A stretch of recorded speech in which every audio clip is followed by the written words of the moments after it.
Sure, my name's Daniel Randall. I'm an activist involved in Workers' Climate Action.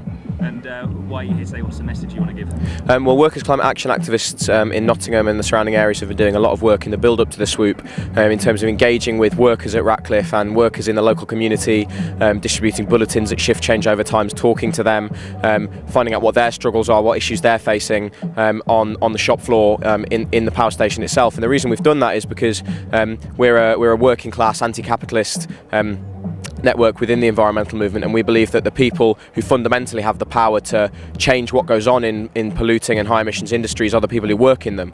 So we don't see coal workers or energy workers as our enemies or as people we're in a confrontational relationship with. Far from it. We see them as fellow workers and people who fundamentally have the power to change what a workplace like Ratcliffe-on-Soar produces and how an industry like energy generation is run.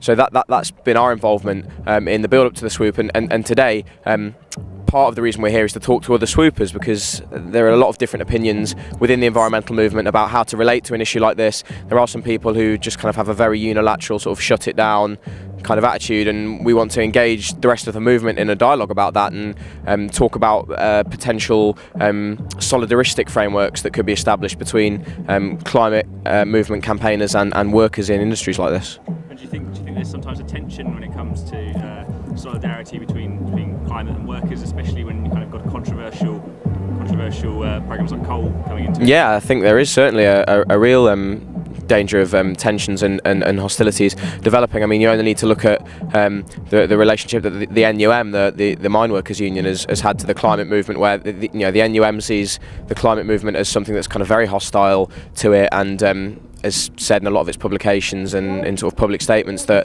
it sort of resents and is kind of opposed to what the climate movement's doing. I think that's very, very unfortunate, and that's something we need to look at. Particularly, the not to fetishise or romanticise necessarily the legacy of the NUM, but that is a group of workers who have a very proud historical tradition, very involved in kind of frontline struggles for very, very radical, almost revolutionary social change. And I think if they see this movement, our movement, as an enemy, we need to look at why that is.